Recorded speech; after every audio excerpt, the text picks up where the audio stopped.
Evangelho de Lucas, capítulo 10, do verso 25 ao 37, diz assim a palavra de Deus. Certa ocasião, um perito da lei levantou-se para pôr Jesus à prova e lhe perguntou: Mestre, o que preciso fazer para herdar a vida eterna? O que está escrito na lei? Respondeu Jesus. Como você a lê? Ele respondeu: Ame o Senhor teu Deus de todo o teu coração, de toda a tua alma, de todas as tuas forças e de todo o seu entendimento. E ame o seu próximo como a si mesmo. Disse Jesus: Você respondeu corretamente. Faça isso e viverá. Mas ele, querendo justificar-se, perguntou a Jesus: E quem é o meu próximo? Em resposta, disse Jesus: Um homem descia de Jerusalém para Jericó, quando caiu nas mãos de assaltantes. Estes lhe tiraram as roupas, espancaram-no e foram, deixando-o quase morto. Aconteceu estar descendo pela mesma estrada um sacerdote. Quando viu o homem, passou pelo outro lado. E assim também um levita, quando chegou ao lugar e o viu, passou pelo outro lado. Mas um samaritano, estando de viagem, chegou onde se encontrava o homem, e quando o viu, teve piedade dele. Aproximou-se, enfaixou-lhe as feridas, derramando nelas vinho e óleo. Depois colocou sobre o seu próprio animal, levou-o para uma hospedaria e cuidou dele. No dia seguinte, deu 2 denários ao hospedeiro e disse-lhe: Cuide dele. Quando voltar, lhe pagarei todas as despesas que você tiver. Qual desses 3 você acha que foi o próximo do homem que caiu na mão dos assaltantes? Aquele que teve misericórdia dele, respondeu o perito da lei. Jesus lhe disse: Vá e faça o mesmo. Vamos orar? Senhor, nós te damos graça, ó Pai, por esse momento que o Senhor nos permite ter, ó Deus. Pedimos que o Senhor fale conosco através de sua palavra. Eu peço que o Senhor tenha misericórdia da minha vida e que, apesar de mim, o seu evangelho seja pregado, Deus. E que Cristo seja o centro nessa noite. Em nome de Jesus. Amém. No dia 11 de fevereiro desse ano, uma mulher chamada Leliane Rafael da Silva, de 28 anos, salvou o motorista de caminhão João. O fato ocorreu no trágico acidente de helicóptero que vitimou o jornalista Ricardo Boechat e Ronaldo Quattrucci, que pilotava o helicóptero. Liliane sofre de uma doença que tem como sintomas mais comuns dor de cabeça crônica, tontura, convulsões, hemorragia, perca de coordenação motora e perda de memória. Segundo o marido de Liliane, por orientação médica, ela não deveria ser submetida a nenhum tipo de estresse nem esforço. Foi justamente o oposto que ela fez. Recentemente, nós tivemos esse episódio de um trágico acidente, creio que todos tomaram conhecimento, e ficou muito famosa a foto de uma mulher tentando tirar um motorista da cabine de um caminhão totalmente amassada. E tinha muita gente tirando foto. E essa mulher, ela era uma pessoa que tinha suas limitações, mas ela não olhou para isso. Ela viu que ali havia um ser humano, um semelhante a ela. E foi isso que ela fez. Ela pode ter colocado a sua vida em risco aqui devido aos seus problemas de saúde para tentar salvar a vida de um homem que ela nunca viu na vida. E é semelhante ao que acontece no nosso texto. O capítulo 10 do Evangelho de Lucas, ele é interessante porque o nosso texto, ele vem logo após Jesus comissionar os 70 para a pregação do Evangelho. E as orientações de Jesus aos 70, elas são basicamente para que preguem em todas as cidades e para todas as pessoas, sem distinção. E no nosso texto, em contrapartida, nós vamos ver um doutor da lei, ou seja, alguém que tinha pleno conhecimento das Escrituras, questionando Jesus o que ele deveria fazer para herdar a vida eterna. E o mesmo perito da lei, ele vai perguntar para Jesus: quem é o meu próximo? Então nós podemos ver aqui, de uma maneira resumida, que o perito da lei, ele tinha uma boa teoria, mas a sua prática era deficiente, defeituosa, porque ele sabia o que ele deveria fazer, mas ele não entendia quem era o próximo dele. Ou seja, ele tinha uma boa teoria, mas a sua prática era vazia. E é isso que nós vamos ver nessa noite, irmãos. Que uma vida com Deus é uma vida de práticas. Eu dividi esse sermão em 2 pontos. E o primeiro ponto é que a teoria sem prática pode matar. Do versículo 25 ao 28. Certa ocasião, o perito da lei levantou-se, pôs Jesus à prova e lhe perguntou: Mestre, o que preciso fazer para herdar a vida eterna? O que está escrito na lei? Respondeu Jesus. Como você a lê? Ele respondeu: Ame o Senhor seu Deus de todo o coração, de toda a tua alma, de todas as suas forças e de todo o seu entendimento, e ame o seu próximo como a si mesmo. Disse Jesus: Você respondeu corretamente. Faça isso e viverá. Nesse ponto do texto, nós vamos nos deparar com um perito da lei tentando Jesus. Ele não estava fazendo essa pergunta porque ele realmente tinha essa dúvida. Ele estava fazendo essa pergunta para tentar Jesus. O texto nos diz isso. Provavelmente ele estava procurando levar Jesus a dizer algo negativo contra a lei, ou até mesmo minimizar o papel do próprio Cristo na salvação. Mas Jesus, ele vai responder a pergunta do perito fazendo uma outra pergunta. E o perito da lei respondeu o que muitos escribas e mestres judeus acreditavam. Ou seja, que todas as regras da lei se apoiam em 2 princípios. O primeiro, a lei exige mente e coração inteiramente submissos a Deus e concentrados somente dele, que faz referência a Deuteronômio capítulo 6, no verso 5, que diz assim: Ame o Senhor seu Deus de todo o seu coração, toda a sua alma e de todas as suas forças. Segundo, a lei exige que supramos a necessidade de outras pessoas com o mesmo interesse, força, alegria que suprimos as nossas necessidades. E eles se apoiam no texto de Levítico, capítulo 19, verso 18, que diz: Não procurem vingança, nem guardem rancor contra alguém do seu povo, mas ame cada um o seu próximo como a si mesmo, eu sou o Senhor.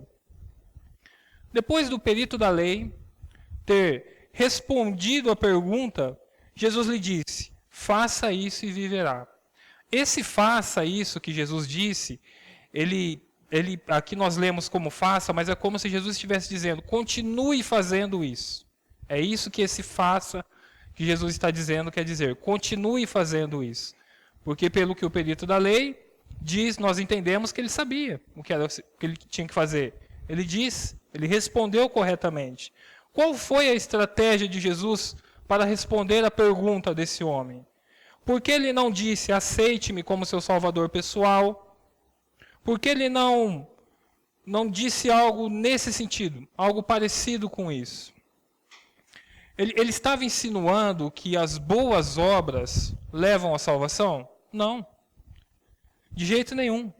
Quando nós analisamos individualmente os regulamentos da lei no Antigo Testamento, nós vamos ver que muitos parecem que é possível que nós cumprimos, se nós olharmos com os nossos olhos pecaminosos. Porém, se nós analisarmos os princípios que fundamentam os detalhes e o estilo de vida que a lei realmente busca, nós vamos descobrir nossa total incapacidade de cumpri-los.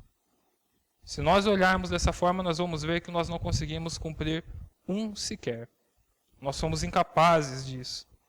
Então Jesus está mostrando àquele homem a justiça perfeita que a lei exigia. É isso que Jesus está mostrando para ele.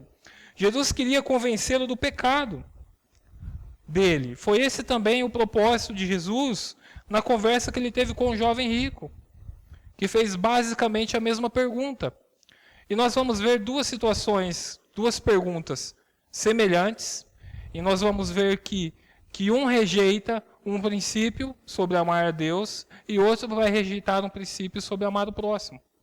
É interessante que o jovem rico, quando ele pergunta, e Deus fala: vende tudo que tem, dá aos pobres e me segue, ele se entristeceu porque possuía muitos bens. Ou seja, ele amava mais os seus próprios bens do que a Cristo. Então ele não amava Deus acima de todas as coisas. E o perito da lei da mesma forma. Ele respondeu corretamente que precisava amar a Deus, mas ele não amava o próximo como deveria amar. Interessante que esses dois casos eles são semelhantes e cada um quebra um princípio diferente. O sacerdote, o levita, o jovem rico, eles conheciam os ensinamentos bíblicos, todos os princípios éticos, sabiam o que a lei dizia, tanto que suas respostas foram corretas. Mas, irmãos, o ponto aqui é que eles tinham uma teologia até certo ponto interessante, ou seja, a teoria sobre o que era viver para Deus eles sabiam. Porém, a prática era algo secundário para eles. Não era algo tão importante. Eu já sei, eu não preciso praticar do jeito que a lei quer que eu pratique, da forma que eu devo praticar. E para que a prática para eles não fosse algo tão pesado, o que eles fizeram? Eles customizaram a prática. Eles fizeram a prática ao seu modo de viver, do jeito que fosse fácil de cumprir. Então, assim, para mim a prática é dessa forma, então eu vou fazer assim, e para mim assim tá bom. Eu não preciso fazer do jeito que é. Eu vou fazer uma releitura dessa prática e vou fazer do meu modo de ser. Era isso que eles faziam.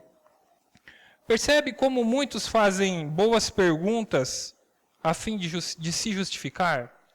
Fazem perguntas que já sabem a resposta apenas para dizer que já fazem o que deveria ser feito? Muitos fazem isso. Talvez você olhe para esse texto essa noite e pense que esse perito da lei tenha sido alguém que se fez de bobo, alguém que tenha dado de desentendido. E será que nós não fazemos o mesmo? Será que nós também não cumprimos a lei ao nosso agrado?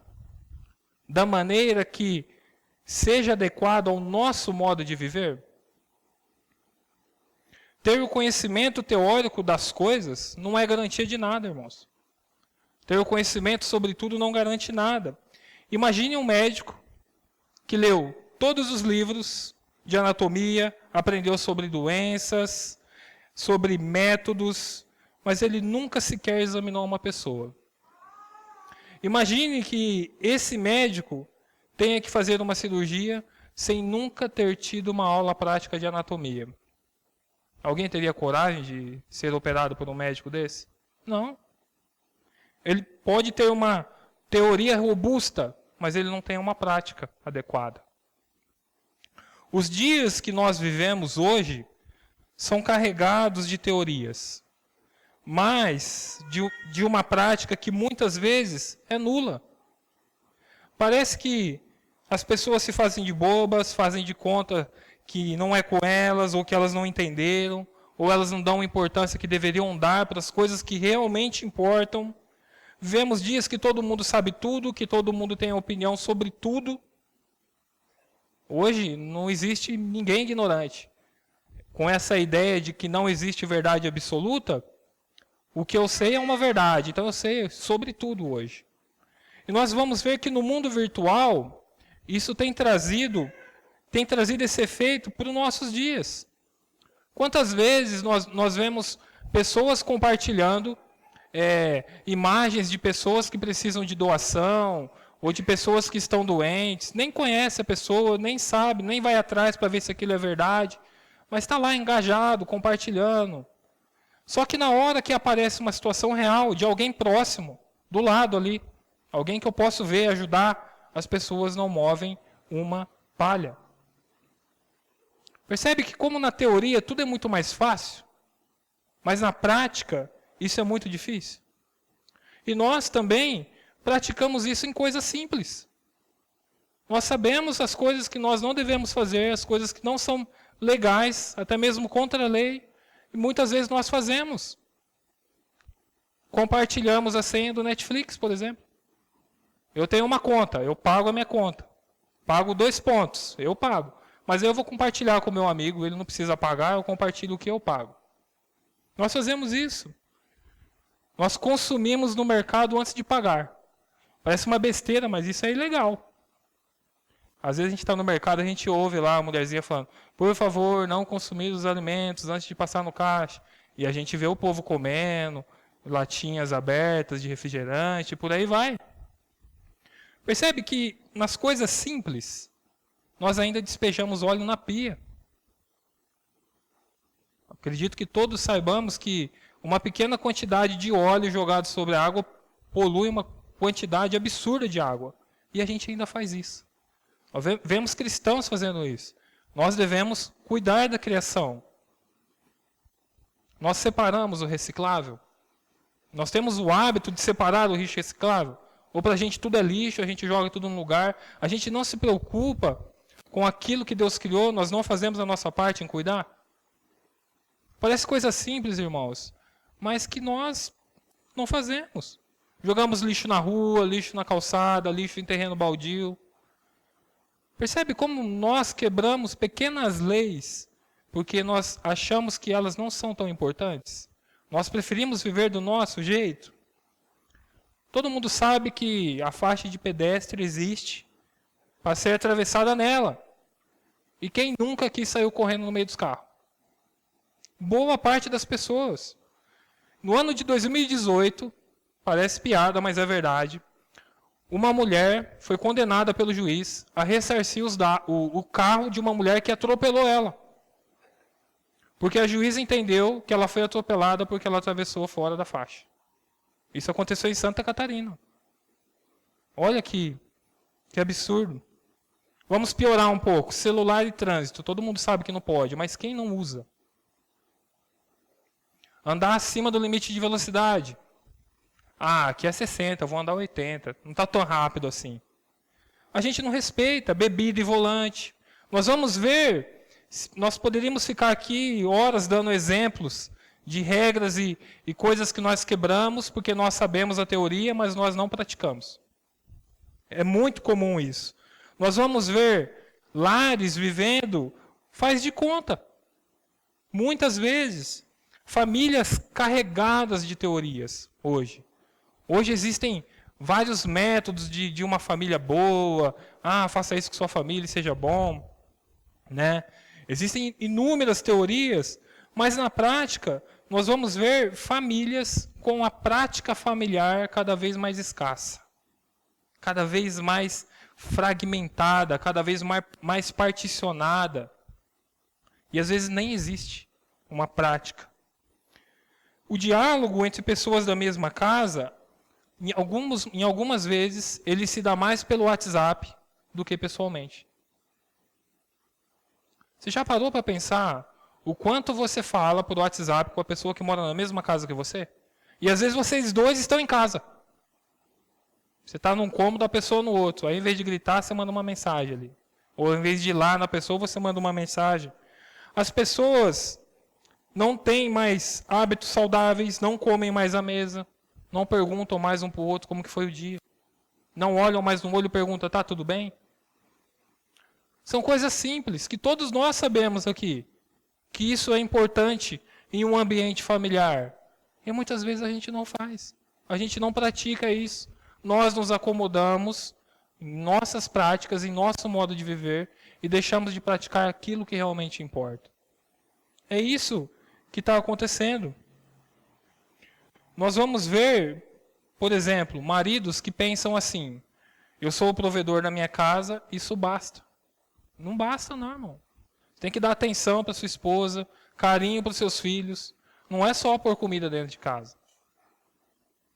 Não adianta nós conhecermos apenas a teoria de como nós devemos nos portar como maridos, sendo provedores, sendo os líderes dos nossos lares, mas nós não amamos os nossos filhos, as nossas esposas da forma como deveria. Porque talvez seja a parte mais difícil. Pode ser para alguns, mas é uma parte necessária. E as esposas também. A mulher ela tem uma diferença do homem, que ela se preocupa mais com a forma que a família é vista. Às vezes o homem não se importa tanto com isso. Ele pensa assim, eu sei como que está o meu lar e isso que interessa. A mulher não, às vezes ela se preocupa mais com uma família vista.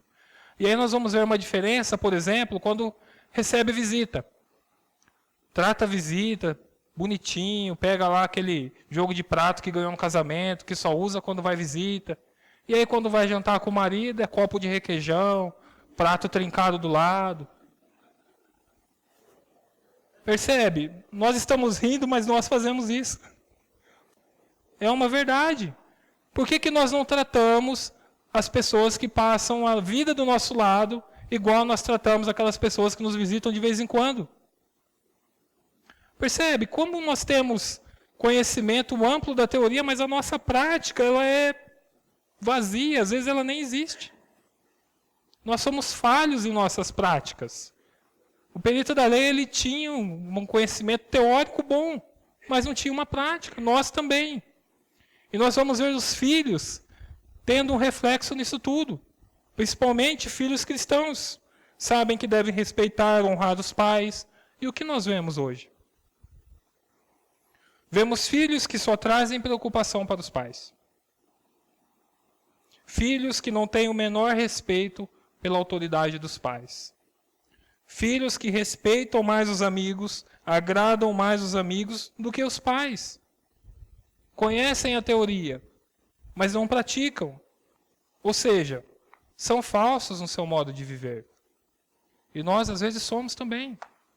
Nós vivemos, muitas vezes, uma vida de fachada. Uma vida que não é verdade. É uma vida, como a gente diz, para inglês ver. No nosso meio também não é diferente. No meio igreja, não é diferente. As pessoas vêm no culto de qualquer maneira, chegam atrasadas no culto, prestam um culto meia boca para Deus.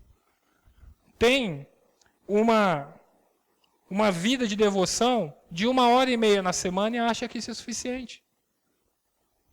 Elas servem a Deus do jeito que elas acham que devem servir. Nós viemos aqui, ouvimos sermões bíblicos, ouvimos o que nós como igreja devemos fazer, mas nós achamos que a nossa vida cristã é vir aos cultos, sentar, nos reunir com os amigos um pouco, 10, 15 minutos, tomar um café e ir para as nossas vidas. Às vezes nós achamos que a vida cristã se resume a isso. E não é isso, irmãos. A vida cristã é o que nós fazemos na segunda, na terça, na quarta, na quinta, na sexta, no sábado. Essa é a nossa vida cristã. A nossa vida cristã é uma vida de prática. Não é uma vida apenas de teoria. E você? Você sabe o que deve ser feito, conhece bem a teoria e pratica a sua maneira? Você é um cidadão que é parecido com Jesus? Você cumpre seus papéis na sociedade de maneira honesta? Ou você tem sonegado impostos, jogado lixo em qualquer lugar, contribuído para doenças como a dengue? Você é um filho que envergonha os seus pais? Que faz seus pais chorarem? Você tem sido um marido bíblico, uma esposa bíblica? Você tem cumprido o seu papel de discípulo de Jesus? Ou ao fazer uma reflexão dentro dessas perguntas, você chega à conclusão que você não é um discípulo de Jesus? Uma vida de teoria, irmãos, ela pode matar. Pode matar as pessoas que estão à nossa volta, pode matar o nosso casamento, pode matar o relacionamento com os nossos filhos, pode matar uma igreja, pode te matar. Se você tiver apenas uma vida de teoria e não tiver uma vida sem prática, você pode matar alguém, espiritualmente e até fisicamente. Então esse é o nosso primeiro ponto, que a teoria sem prática pode matar. O segundo ponto é a prática pode salvar vidas. Do verso 29 ao 37. Mas ele, querendo justificar-se, perguntou a Jesus: E quem é o meu próximo? E respondendo, disse Jesus: O homem descia de Jerusalém para Jericó, quando caiu nas mãos de assaltantes. Esses lhe tiraram as roupas, espancaram-no e foram, deixando-o quase morto. Aconteceu estar descendo pela mesma estrada um sacerdote. Quando viu o homem, passou pelo outro lado. Assim também um levita. Quando chegou ao lugar, o viu e passou pelo outro lado. Mas um samaritano, estando de viagem, chegou onde se encontrava o homem, e quando o viu, teve piedade dele. Aproximou-se, enfaixou-lhe as feridas, derramando nelas vinho e óleo, e depois colocou sobre o seu próprio animal, levou-o para uma hospedaria e cuidou dele. No dia seguinte, deu 2 denários ao hospedeiro e disse-lhe: cuide dele. Quando voltar, lhe pagarei todas as despesas que você tiver. Qual desses 3 você acha que foi o próximo do homem que caiu nas mãos dos assaltantes? Aquele que teve misericórdia dele, respondeu o perito da lei. Jesus disse: vá e faça o mesmo.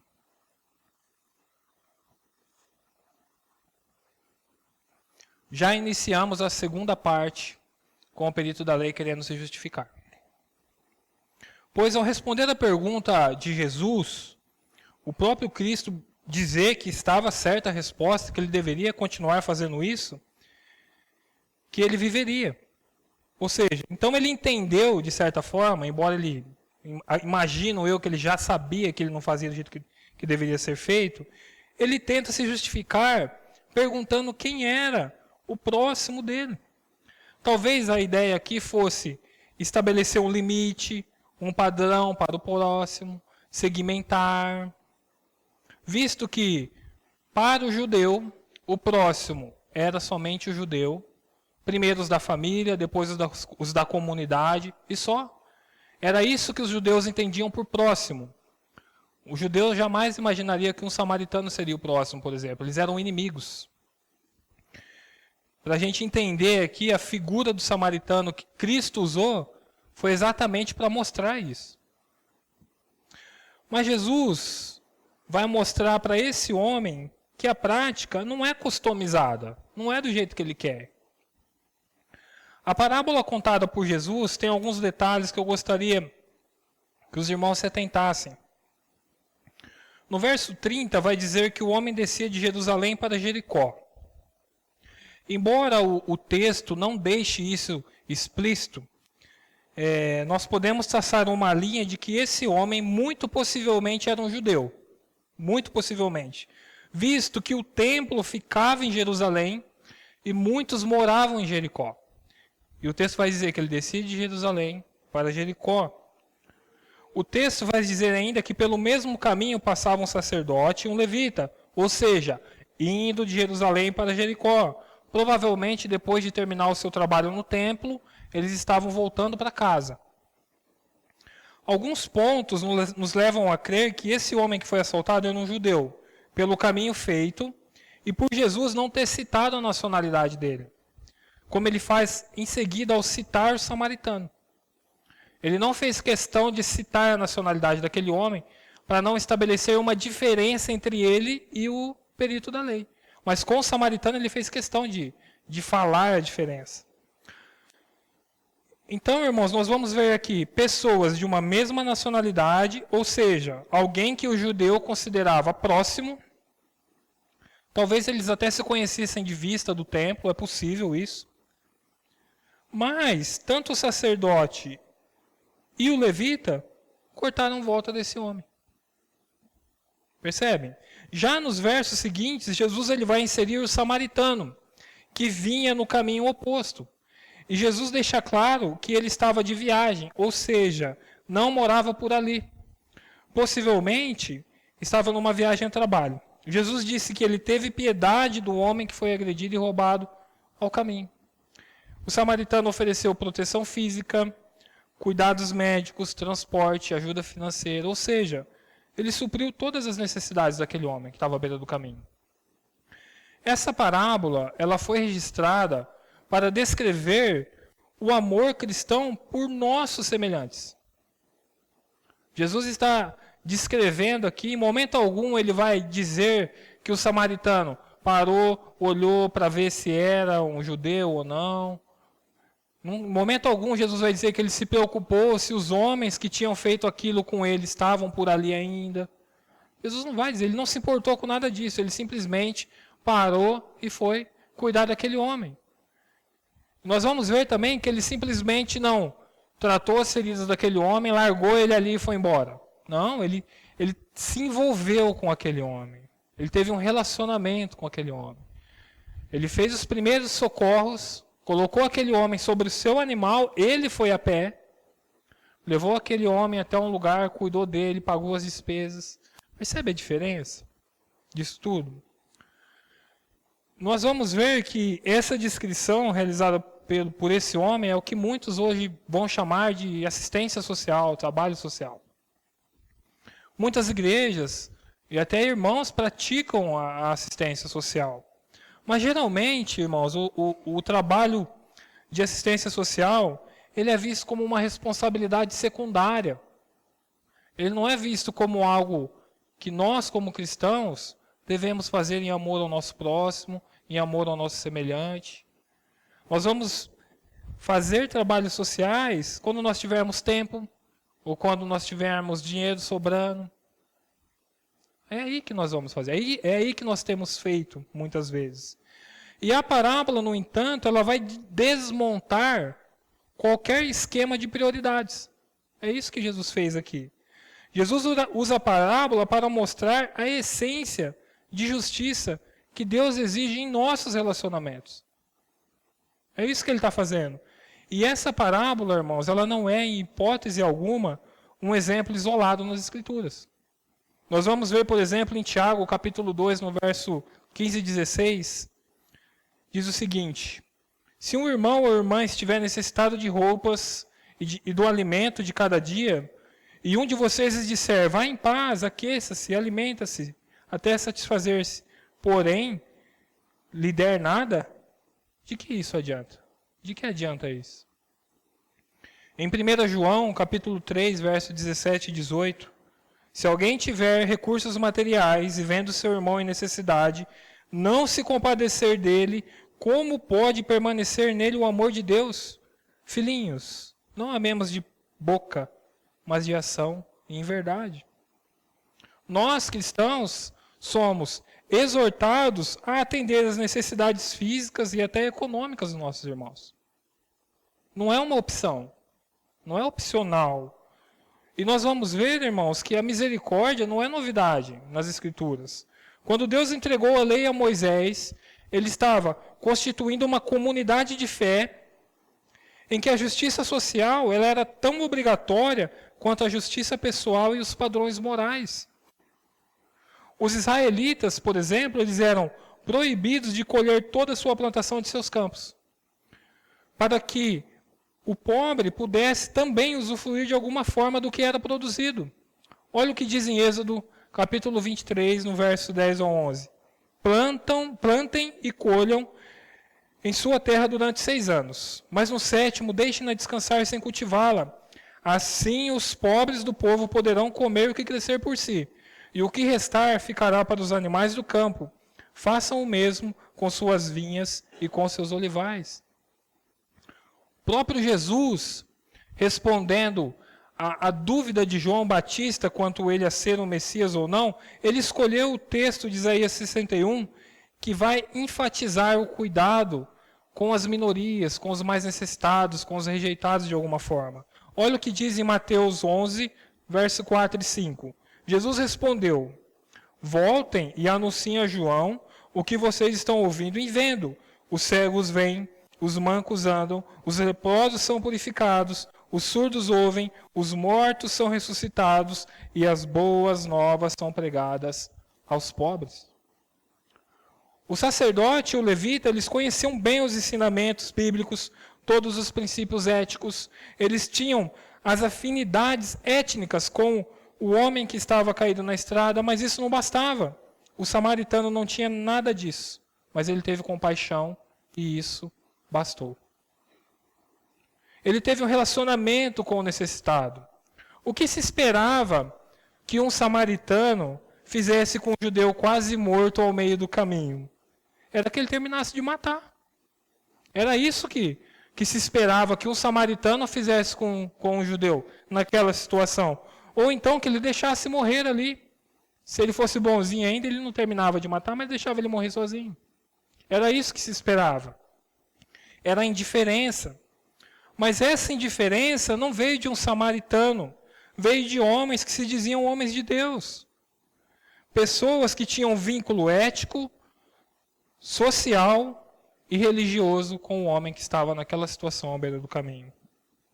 Agora nós vamos ver o oposto do nosso primeiro ponto. Nós vamos ver a prática e pouca teoria.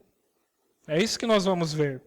Os samaritanos, eles criam apenas nos escritos de Moisés. Eles rejeitaram os escritos dos profetas. Então nós vamos ver que a teoria deles era pouca, em comparação com o perito da lei, que era muito mais vasta a teoria que ele tinha, o conhecimento das escrituras que ele tinha, do que o samaritano, por exemplo. Mas a prática dele fez toda a diferença. E nos nossos dias, o conhecimento tem sido supervalorizada. Pessoas que possuem um bom currículo, diplomas, têm sido vistas como donas da verdade. Têm sido vistas como pessoas que são detentoras da última palavra, muitas vezes. O fato dele ter um bom currículo ou de ter uma boa formação faz com que as pessoas o vejam como dono da verdade. Ou seja, o conhecimento, a teoria que as pessoas têm, é visto como algo superior, mesmo que essa pessoa não tenha nenhuma prática honesta, justa e civilizada. Mas o seu conhecimento garante isso. Eu não estou aqui dizendo, irmãos, que um bom conhecimento é ruim, de maneira nenhuma. Por exemplo, um pastor que tem uma boa teologia, um médico bem informado e atualizado, uma cozinheira que conhece combinações de tempero. Nada disso é ruim. O problema é se todas essas coisas não são colocadas em prática. O que adianta, por exemplo, uma cozinheira ter um amplo conhecimento sobre temperos, combinação de sabores e fazer miojo? Né? Hoje eu estava ouvindo, né, a vizinha, e eu fico imaginando uma pessoa que estudou música, se formou, né, ou estudou anos para viver de música e não consegue. Aí vem um senhorzinho simples e canta Caneta Azul. Ele não teve teoria nenhuma, mas a prática dele acabou dando sorte. E fica esse negócio aí que a gente escuta por todo lado. Então, irmãos, eu não estou dizendo aqui que o amplo conhecimento das coisas é algo ruim. O problema é quando você tem um conhecimento teórico sobre as coisas, mas a sua prática não condiz com aquilo que você sabe. Esse é um problema. Quando se trata da vida cristã, a prática se faz necessária. O que adianta nós termos uma boa teologia se a nossa prática for nula? Olha o que diz em Tiago, capítulo 2, verso 17. Assim também a fé, por si só, se não for acompanhada de boas obras, está morta. Essas obras não são obras meritórias, irmãos, mas são obras que vão evidenciar a obra de Cristo na sua vida. É dessas obras que Tiago está falando. A nossa vida cristã não pode se resumir apenas num conhecimento teórico, um conhecimento acerca das Escrituras. Do que adianta eu conhecer, por exemplo, as doutrinas da graça, que nós temos estudado aqui, se no meu dia a dia eu não aplico a graça e a misericórdia com as pessoas que estão à minha volta? Que proveito eu tiro disso? O que adianta eu discutir pontos teológicos, teologia, se eu não falo de Jesus para alguém? Que vantagem tem o meu conhecimento nesse ponto? Adianta eu ter um conhecimento amplo? Né? Se nós pararmos e pensar quantas vezes nós discutimos teologia com alguém que já é cristão, mas se nós formos colocar na balança quantas vezes nós falamos de Jesus para um ímpio, para alguém que nunca ouviu, talvez, ou alguém que está passando por uma necessidade. Será que estamos sendo iguais àquele perito da lei? Possivelmente. E as pessoas aí fora, elas vivem assim. Muitas vezes a misericórdia delas não é genuína. Por exemplo, um político em época de eleição, ele vai lá no bairro mais pobre, mais humilde para pedir voto, mas depois ele nunca mais volta. Então ele aplica uma misericórdia genuína? Não. O homem que se faz de bom moço para conquistar uma mulher, quando ele consegue o que ele quer, ele vai embora. E às vezes deixa essa mulher com um filho para criar sozinha. Percebe? A gente aplica as teorias que nós conhecemos, mas a nossa prática não condiz com aquilo que nós sabemos. E o triste nisso tudo é que muitas vezes pessoas que se dizem cristãs fazem isso. o amor pelo próximo nos nossos dias tem sido algo tão superficial, quase imperceptível. É difícil nós vermos amor pelo próximo. Que dentro de alguns lares, às vezes falta amor dentro dos lares.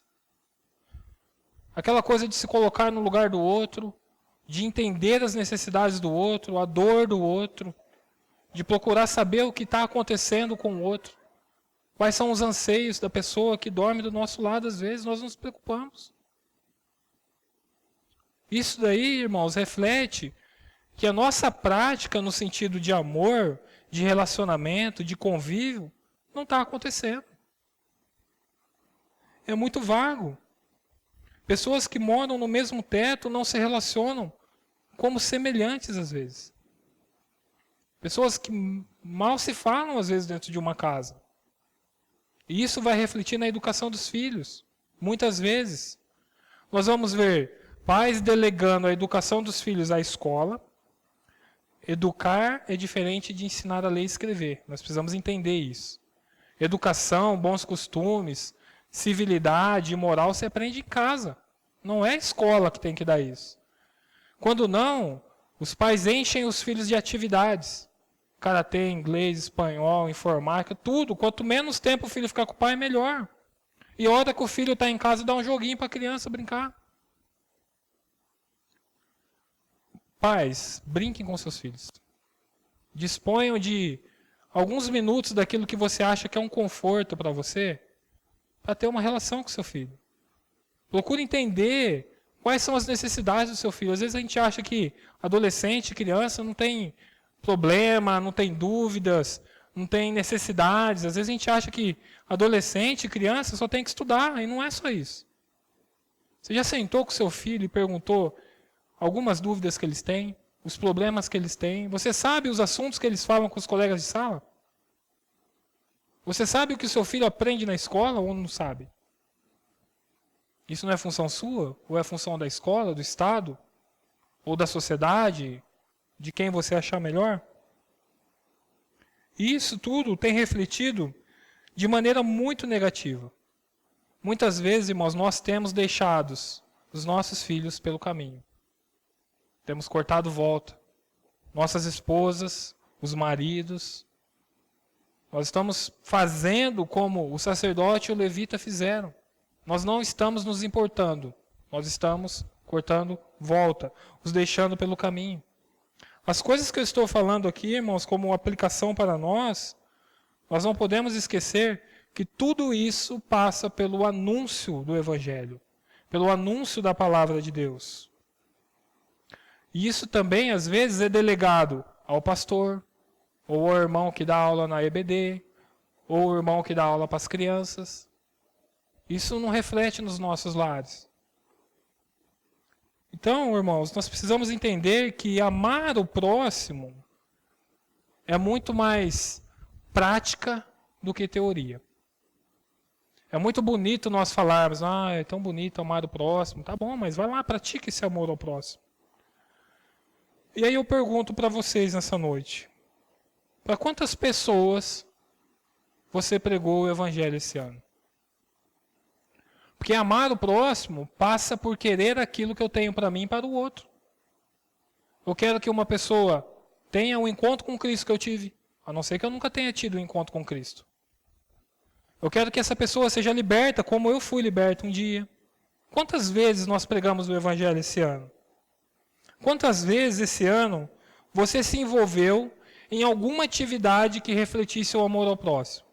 Não porque alguém estava vendo ou porque foi delegado. Alguma atividade que só você sabe, que não teve plateia.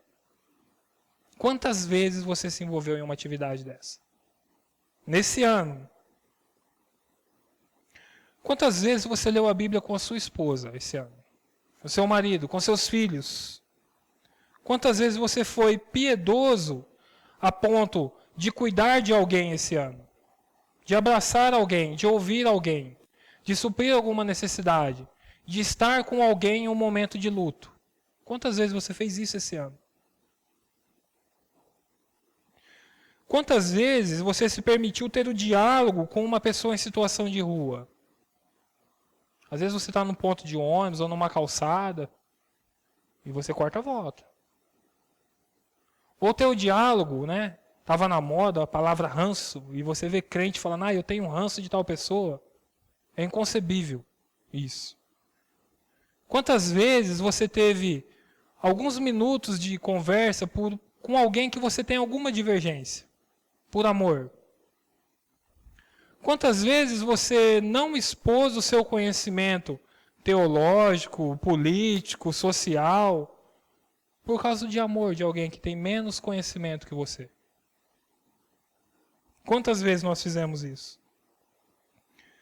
Existiu um pregador nos nossos tempos, muito famoso, Billy Graham, e tem uma frase dele que é muito forte para nós. A frase dele diz assim: nós somos as Bíblias que o mundo está lendo, nós somos os sermões que o mundo está prestando atenção.